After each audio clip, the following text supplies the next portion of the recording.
多謝遵禮節園文化中心公告2026丙午12生肖第一個生肖鼠。今年年初一嚟得遲，反而一早就立咗春，即係2月4號啦。一早就係馬年啦。鼠係沖太歲，雖然去年嘅吉星組合唔係好強，但係早已提醒要做足準備㗎啦。就係遇到濕滯之最嘅沖太歲。總計12生肖嚟講，歲處未算太衰，唔使愁。吉星有護身符、唐符，呢個忘記咗佢啦。同埋小福星天廚。凶星方面就梗係歲破啦。仲有大破財星大耗、刑數星災殺，同埋哀傷星天哭。呢個凶星組合都算係心慈手軟噶啦。如果冇特殊，例如宗教呢啲咁嘅考慮呢，請務必於立春之後到觀音廟攝太歲，並於同年冬至前還神。根據月亮人嘅觀察，好多人都唔記得咗喺冬至前還神。如果對神明不敬，邊個理你啊？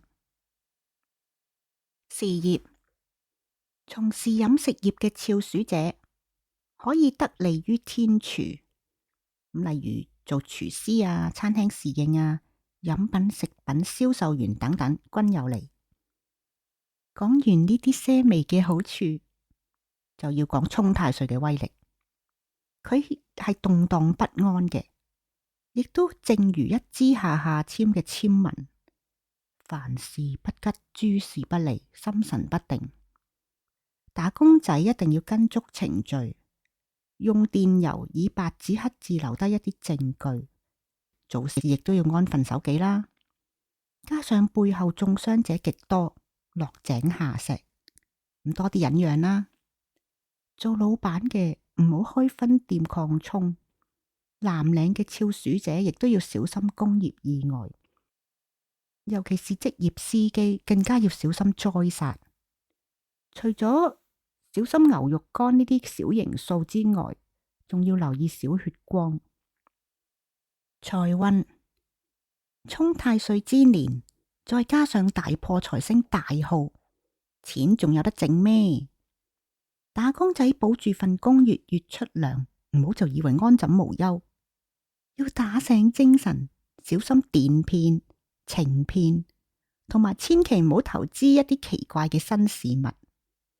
犯太歲之年，人除咗比較不靈敏之外，仲有好多引誘，令到受害者跌入陷阱。留啲錢處理呢啲官司竊騙啦，自己唔借錢已經好好噶啦，唔好傻到借錢俾人。一定要忍耐，量入為出。大耗嘅威力好大。如果怕破大財，就買啲實物或者心頭好咯。咁起碼有件物件享用一下啊嘛。愛情、